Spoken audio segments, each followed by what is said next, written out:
Convert. ये जो इधर से इधर वाला पोर्शन था जो मैंने जिसके एग्जांपल कराए वो आपके स्कूल में पूछे जाएंगे। कॉम्पिटिटिव लेवल पे आपको इस फॉर्मेट का लिमिट का प्रॉब्लम दिया रहेगा, उसको आप सिग्मा निकालने जाओगे तो मर जाओगे, पॉसिबल नहीं हो पाएगा। उस एन टर्म के सम को फाइंड आउट वहां करना पॉसिबल नहीं हो पाएगा। अगर हो पाएगा तो वो इधर से भी हो जाएगा और लिमिट एज अ सम से भी हो सकता है और उस स्तर से भी, मतलब सिंपल सम निकाला और लिमिट निकाल दिया। लेकिन अगर ये 1/n और फंक्शन ऑफ r/n है तो आपको ये लिमिट एज अ सम का ही प्रॉब्लम होगा, फिर वो आप सीधे सीधे सम सिग्मा कैलकुलेट नहीं कर सकते, ये बात मैं बोल रहा हूं। तो ये आपका यहाँ पे कंक्लूजन हो गया। जैसे मैंने आपसे कहा सिंपली यहाँ पे limit over n tending to infinity calculate करो is a 1/n plus n plus 1 plus 1/n plus 2 plus 1/n plus 3 up to 1/5n। ऐसे ये मैंने आपको लिमिट दे दी। तो बेसिकली आप यहाँ पे n को इंफिनिटी रखोगे तो ये tending to zero term, first term zero, second term भी 0 0 0 और ये 0 0 0 जितना n को हम इंफिनिटी ले जाएंगे उतना ये छोटा टर्म होता जाएगा, लेकिन उतने ही नंबर ऑफ टर्म्स भी बढ़ते चले जाएंगे, क्योंकि ये बेसिकली नंबर ऑफ टर्म्स अगर देखें तो ये लास्ट वाला जो वैल्यू लिखा है वो 1/n प्लस का 4n लिखा हुआ है। मतलब n को बढ़ाने पे ये 4n भी बढ़ता चला जाएगा काउंटिंग में 1 2 3 4। तो जितने आप n को इंफिनिटी तो 0 0 0, तो ये पूरा आप सम निकालोगे तो 0 इंटू इंफिनिटी का क्या बनेगा, इनडिटरमाइंड फॉर्म। बहुत से बच्चे 0 + 0 0 0 जोड़ के 0 आंसर लिखेंगे, लेकिन n टेंडिंग इंफिनिटी पे और हर टर्म चूंकि n पे डिपेंड कर रहा है, तो जितना हम इंफिनिटी n को इंफिनिटी की तरफ लेके जाएंगे उतना ये छोटा टर्म होगा और उतने ही नंबर ऑफ टर्म्स बढ़ते जाएंगे, यानी कि वो प्रोडक्ट में इस 0 इंटू इंफिनिटी दोनों लिमिटिंग वैल्यू वहां पे कंसिडर होंगी। अंडरस्टैंड सभी लोग यहाँ तक भी? आगे नाउ अब आप इसको सबसे पहले सिग्मा के फॉर्म में इसका आप समझ सकते हो, इसका हम summation is the progression and sequence chapter या स्पेशल सीक्वेंस में जितना भी बीएन मेथड जो भी पढ़े उसकी हेल्प से हम कैलकुलेट नहीं कर सकते। हमने यहाँ पे सबसे पहले इसका जनरल टर्म लिखा, तो ये लिखा हुआ है आपको समझ में आएगा 1/n plus r, simple 1/n plus r लिखा हुआ है पहला step. Where r is vary from कहां से लेकर कहां तक 1 2 3 5n को तुमने n प्लस 4n लिखा, तो ये 1 से लेकर 4n तक ये आपको इस तरीके से जा रहा है।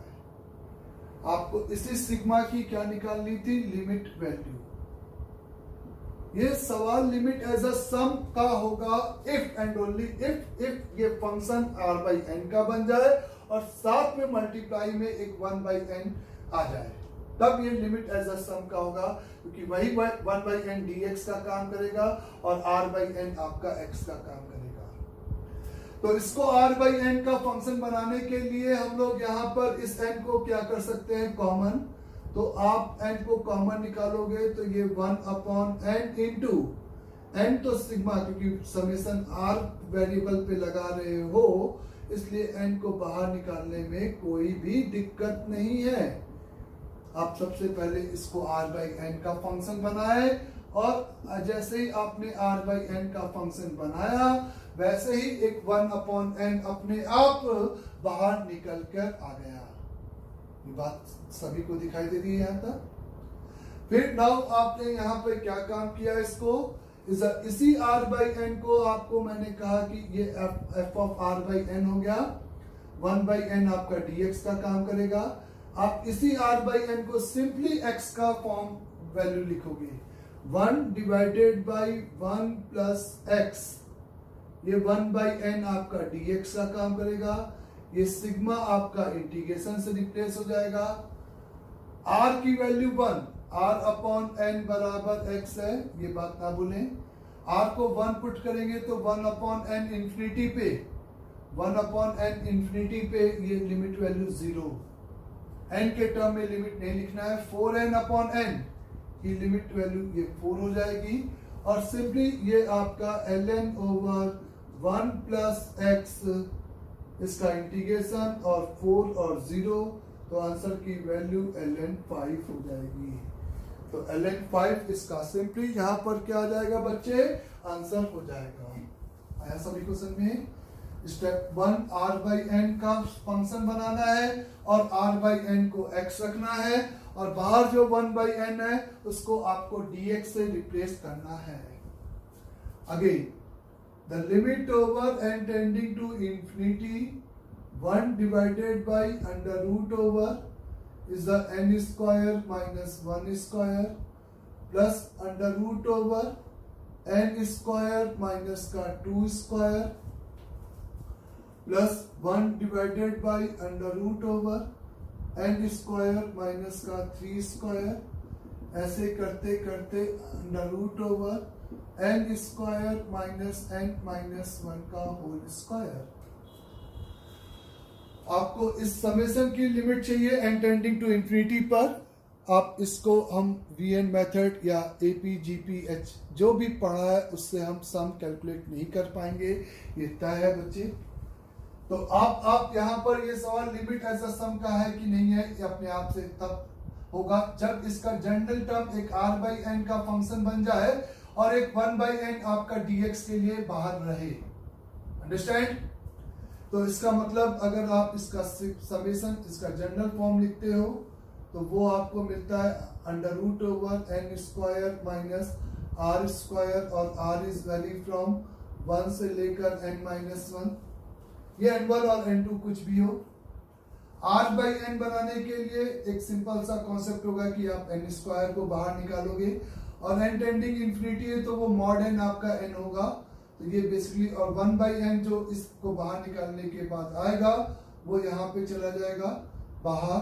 ये और ये एक ही चीज लिखी हुई है, ये आपको क्लियर हो गई सभी को यहाँ तक। इज 1 माइनस r/n का होल स्क्वायर, 1/r/n का होल स्क्वायर आपको क्लियर यहाँ तक।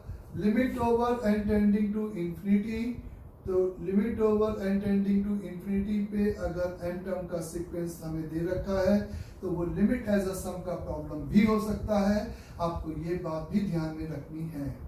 और आप यहाँ पे किसको r/n को ही x मानोगे, ना कि r/n के स्क्वायर को x मान लोगे। r/n को ही आपको x सपोज करना है, तब वो आपका limit as a sum fx के फॉर्म में बदला है जो डेरिवेशन पार्ट था। तो अंडर रूट ओवर 1 माइनस का x स्क्वायर, ये जो भी 1/n है वो dx का काम करेगा और यहाँ पर आपके पास r/x में r को 1 पुट करोगे, 1/n इंफिनिटी पे 0 हो जाएगा, n माइनस 1/n इंफिनिटी पे 1 हो जाएगा। इसमें कोई भी डाउट नहीं होना चाहिए मेरे ख्याल से। इसका integration value sine inverse x 1 और 0, तो आंसर की वैल्यू सिंपल π/2 हो जाएगी। आंसर की वैल्यू सिंपली यहाँ पर π/2 इस तरीके से आप लिख सकते हो। करेक्ट सभी को यहाँ तक भी? नेक्स्ट प्रॉब्लम में मैंने आपसे कहा कि limit over n tending to infinity of लिखा है बच्चे। अब आप अपने आप ट्राई करोगे। 1/n स्क्वायर प्लस 1 का square plus 2 divided by n square plus is 2 का square plus 3 divided by n square plus 3 का स्क्वायर। ऐसे ही करते करते आपके पास n divided by n square plus n square इस तरीके से लिखा है। एग्जामिनर हो सकता है कि लास्ट टर्म को n/2n स्क्वायर दे दे या 1/n दे दे, तो आप सिमेट्रिसिटी बनाओगे तो आपको लास्ट फॉर्मेट यही मिलेगा। तो इस पूरे समेशन की हमें limit n tending to infinity पे क्या चाहिए, लिमिट चाहिए इस सम की। तो यहाँ पर आप देख सकते हो 0 0 0 इंफिनिटी बार, तो 0 इंटू इंफिनिटी का इंडिटरमाइन फॉर्म है। आप अगर इसको सिग्मा के फॉर्म में लिखोगे तो ऊपर भी वैरी कर रहा है 1 2 3 r, तो r लिख दिया। nth टर्म की जगह क्योंकि n her term every term is depend on n, इसलिए वो डमी वेरिएबल मैंने चेंज कर दिया, r कंसिडर किया यहाँ पे, कॉमन सेंस की बात है। n square plus r square where r is vary from 1 से लेकर n तक, ऐसे आपने इसको इसी के इस सिग्मा के फॉर्म में लिख दिया। आपने यहाँ पे किसको कॉमन निकाला, इस n स्क्वायर को कॉमन निकाला, तो 1/n स्क्वायर आपका dx का काम नहीं करेगा, और आपको ये r नहीं बचना चाहिए, r/n प्योर r/n होना चाहिए। तो बेसिकली एक जो n स्क्वायर कॉमन निकलेगा, एक n इसको मिलेगा, तो ये बेसिकली आपका ऐसा बनेगा r/n, या ऐसा आपको बनाना ही पड़ेगा, r/n का whole square, n square common निकाला था, एक n इसको दे दिया, और एक 1/n dx के लिए रख लिया, r इज वेरी फ्रॉम 1 से n, और limit over n tending to infinity, limit over n tending to infinity. इस तरीके से आपने इस सिग्मा को लिखा। r/n की जगह पे x रखा, तो फंक्शन आपका x डिवाइडेड बाय 1 प्लस का x स्क्वायर, ये 1/n आपका dx हो गया, और r/n ये आपका 0 और ये 1 हो गया।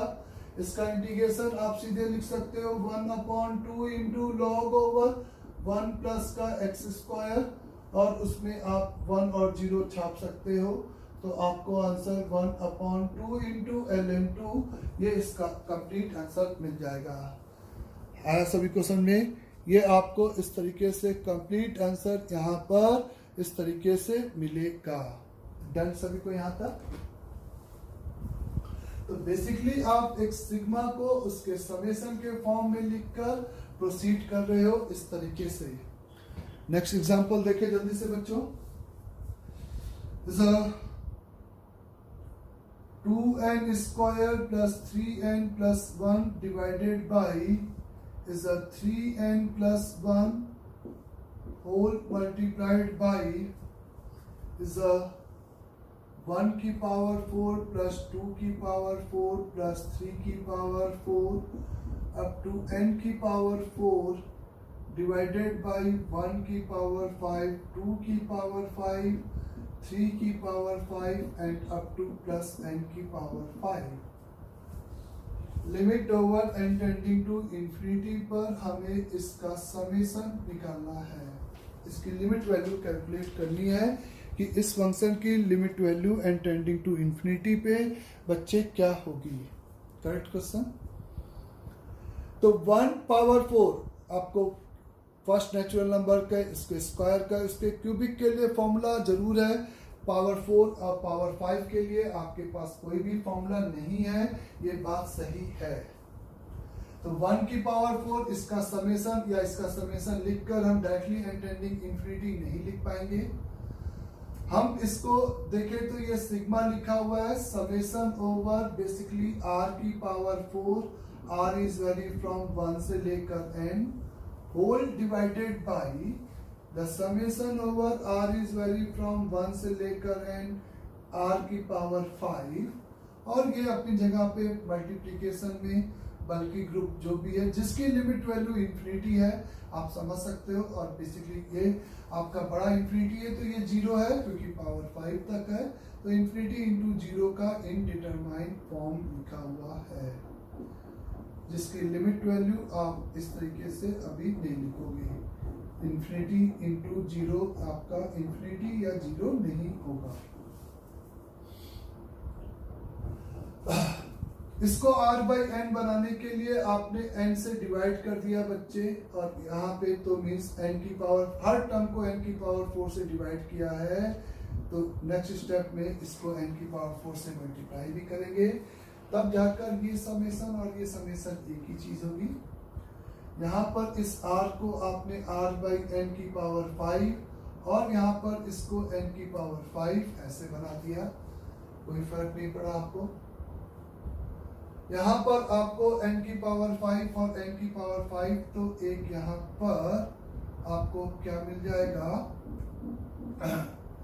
आपको यहाँ पे बच्चे यहाँ पर ये आपके पास 2n स्क्वायर 3n था, एक सेकेंड वेट करना बच्चे, तो n की पावर 4 और n की पावर 5 हो जाएगा, ये एक 1/n यहाँ पे आ जाएगा। ठीक, जो भी, हाँ सही है।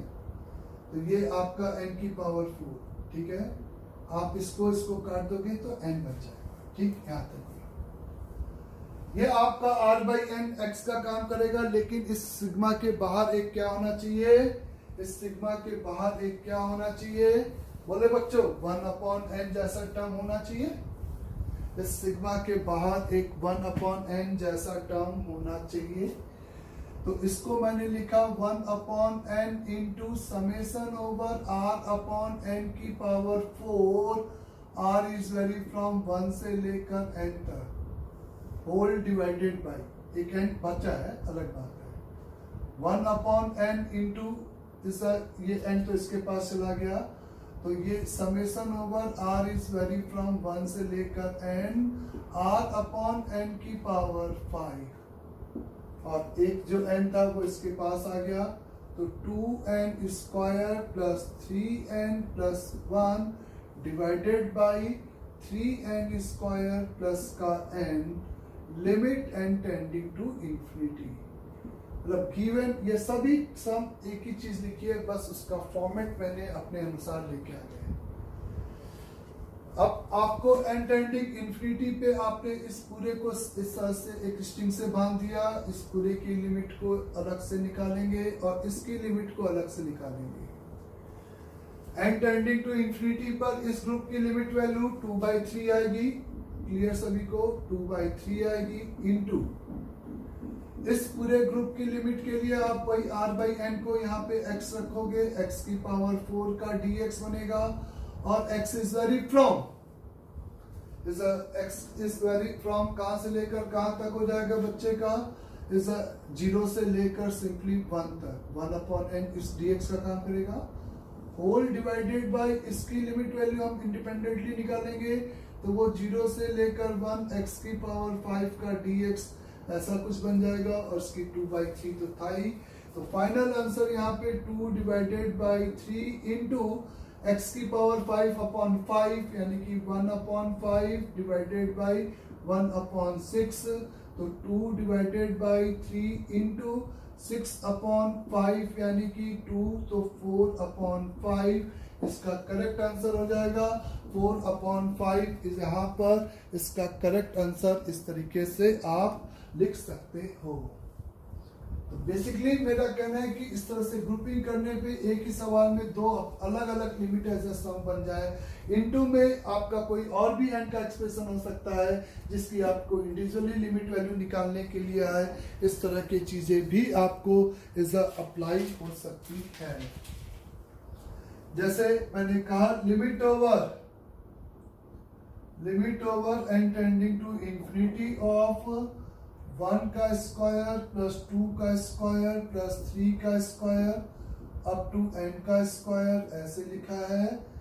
1 का क्यूब प्लस 2 का क्यूब अप टू n का क्यूब ऐसे प्रोडक्ट में लिखा है।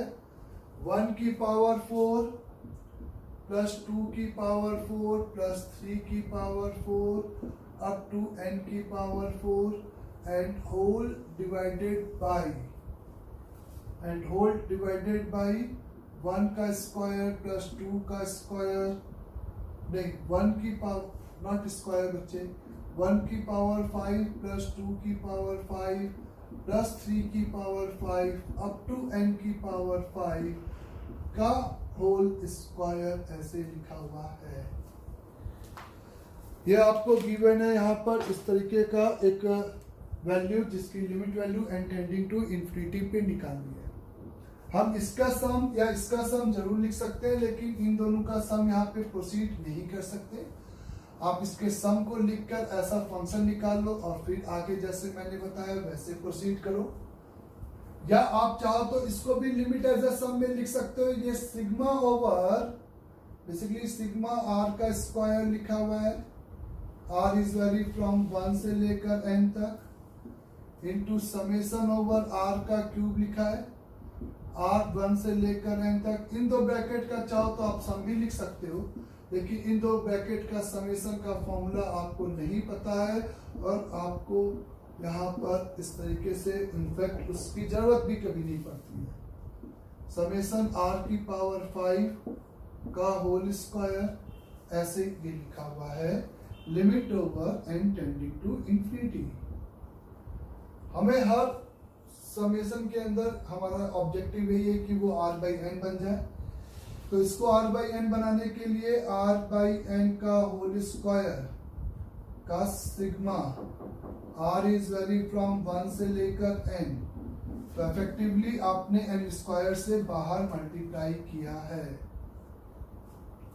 इसको r बाई एन बनाने के लिए n स्क्वायर से मल्टीप्लाई किया, मल्टीप्लाई में n क्यूब से मल्टीप्लाई किया है और n क्यूब से डिवाइड किया है अंदर हर टर्म को। तो ये r बाई एन की power 3 into r is vary from 1 से लेकर n, ऐसा कुछ बन गया आपका। इंटू यहाँ पे n की power 4 multiplied by summation r is vary from 1 से लेकर n, r बाई n की पावर 4, ऐसा कुछ मिल गया आपको।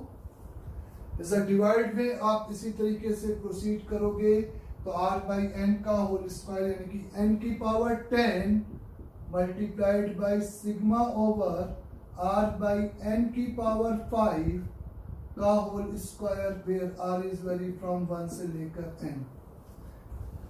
तो बेसिकली 2 और 3 5 और 5 और 4 9, तो 9, तो ये टर्म ये टर्म ये टर्म और ये 9 का 10 मर जाएगा, एक n बच जाएगा।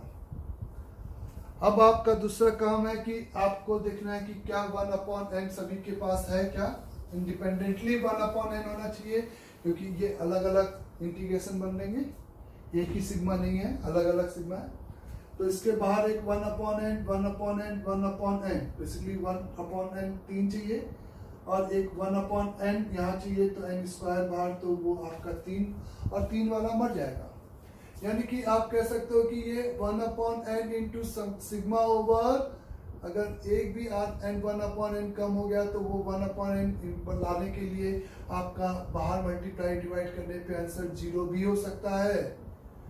r की वैल्यू 1 से लेकर r इज वेरी फ्रॉम 1 से लेकर कहाँ तक बच्चेगा n तक, into 1 upon n into r by n का square summation over r by n का whole cube into 1 upon n into sigma of r by n की पावर 4। ये आपने इस तरीके से 1 अपॉन n तीनों को दे दिया। तो बेसिकली आपने n क्यूब से बाहर मल्टीप्लाई किया डिवाइडेड बाई, यहाँ पे आपने ब्रैकेट के अंदर 1 upon n into summation over r by n की पावर 5 का होल स्क्वायर। तो 1 अपॉन n को एडजस्ट करने के लिए 1 अपॉन n स्क्वायर और एक n पहले से था और ये इफेक्टिव इंफिनिटी और इंफिनिटी मर गया। Limit n tending to infinity पे बेसिकली ये आपका 0 से लेकर 1 x स्क्वायर dx हो गया मल्टीप्लाइड बाई 0 से 1 x क्यूब ऑफ dx हो गया मल्टीप्लाइड बाई, इसको इंफिनिटी पे बात करेंगे तो 0 से 1 x की पावर 4 का dx हो गया और नीचे अगर हम बात करेंगे तो वो 0 से लेकर 1 x की पावर 5 का dx, ऐसा कुछ हो गया। तो यानी कि इसका आंसर, इसका integration 1 upon 3 multiplied by 1 upon 4 1 upon 5 divided by 1, इसका होल स्क्वायर है बच्चों। होल स्क्वायर के अंदर ये इंटीग्रेशन बनेगा 1 अपॉन 6 का होल स्क्वायर। ये सिंपली इसका क्या आ जाएगा, यहाँ पे आंसर हो जाएगा। यहाँ पर इसका सिंपली इस टाइप से आप आंसर निकाल सकते हो। तो ये आपका एक तरीका था लिमिट एज अ सम का। नाउ आगे देखो, अगर मैंने आपसे कहा यहाँ पर पहले is a factorial n divided by n की power n whole power 1 upon n limit over n tending to infinity पे हमें इसकी लिमिट वैल्यू चाहिए। Is a limit n tending to infinity लिखा है, is a factorial n divided by n की power n whole power 1 upon n। ये जो factorial n है, आप कह सकते हो कि n की पावर n ज्यादा बड़ा इंफिनिटी होगा, तो ये आपका टेंडिंग टू द जीरो और 0 की पावर 0 का इनडिटरमाइंड फॉर्म है।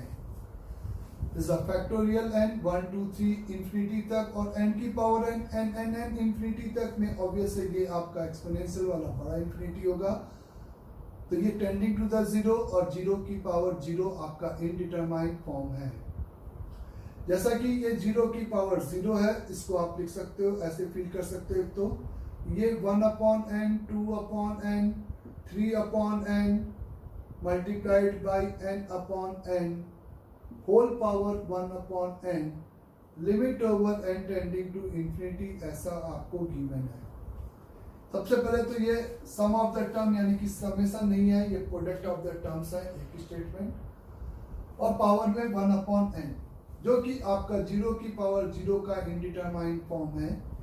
अगर मैं इसको e की पावर में लॉग ले लूं इस पूरे का, मतलब एक्सपोनेंशियल को e की पावर में लिख दूं, तो e की पावर में इसका आप जब लॉग कंसीडर करोगे, log over 1/n multiplied by 2/n multiplied by 3/n n/n ऐसे करके, कुछ नहीं किया, fx की पावर gx, तो gx into log fx। fx minus 1 क्यों नहीं किया, क्योंकि ये 1 की पावर इंफिनिटी नहीं है, सिंपल सी बात है।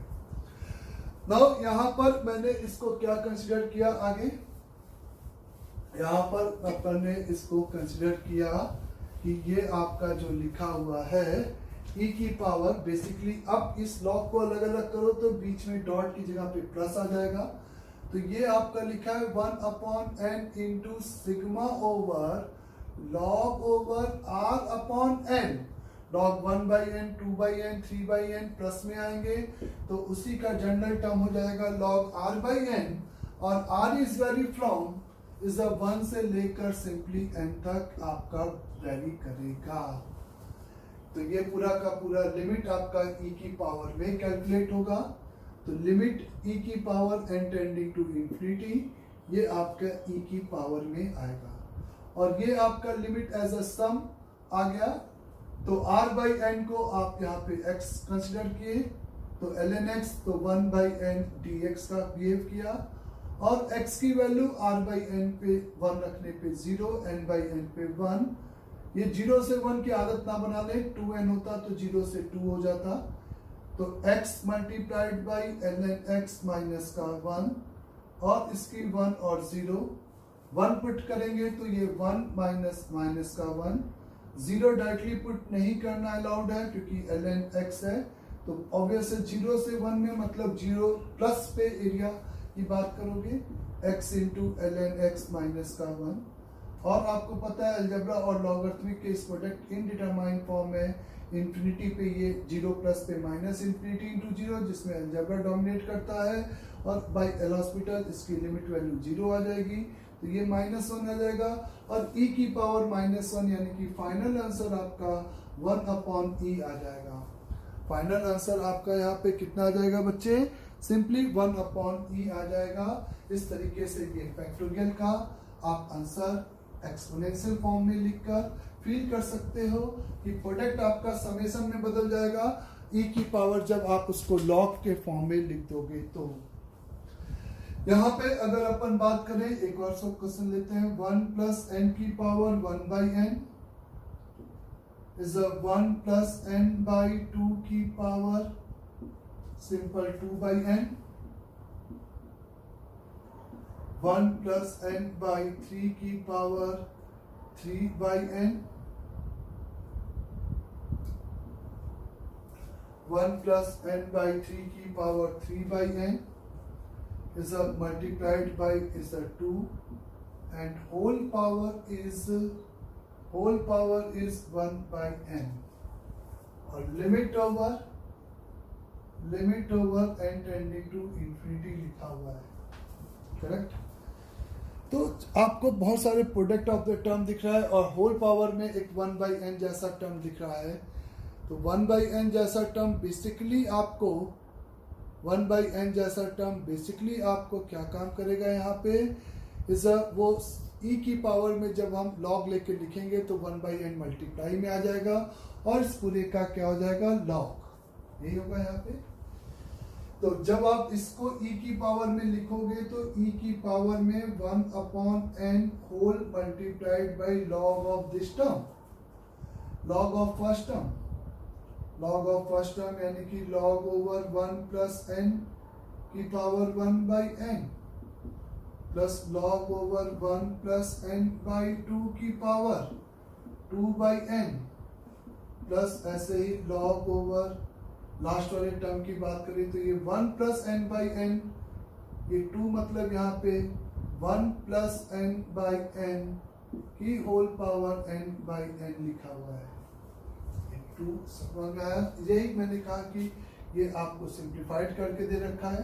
तो ये आपका log ओवर log के अंदर 1 प्लस n अपॉन n की पावर n बाई n ऐसा बन जाएगा e की पावर में। ये 1/n कौन सा? ये बाहर वाला ऐसे। तो नेक्स्ट स्टेप में आप देख सकते हो कि हर टर्म इसके बाहर ये 1/n आएगा, इसके बाहर ये 2/n आएगा, इसके बाहर ये n/n आएगा। सही है बात स्टेटमेंट भी। ये 1/n को हम नहीं छोड़ेंगे क्योंकि यही dx का काम करेगा। एक तो आपको ये n/1 लिखा है, n/2 यानी कि इस n को नीचे ले जाए तो ये 2/n 1/n 2/n n/n, यानी कि इसका जनरल फॉर्म अगर हम लिखें तो ये लिखा है 1/n ये वाला into summation over r/n into log over 1 plus n upon r is vary from 1 से लेकर n तक, 1 फर्स्ट 2 3 और n छापा तो लास्ट तक। तो यहाँ पर इसको अपन को इंटीग्रेशन फॉर्म में लिखने के लिए 1/n भी बाहर है और इस n को नीचे ले जाए तो ये प्योर r/n का फंक्शन है।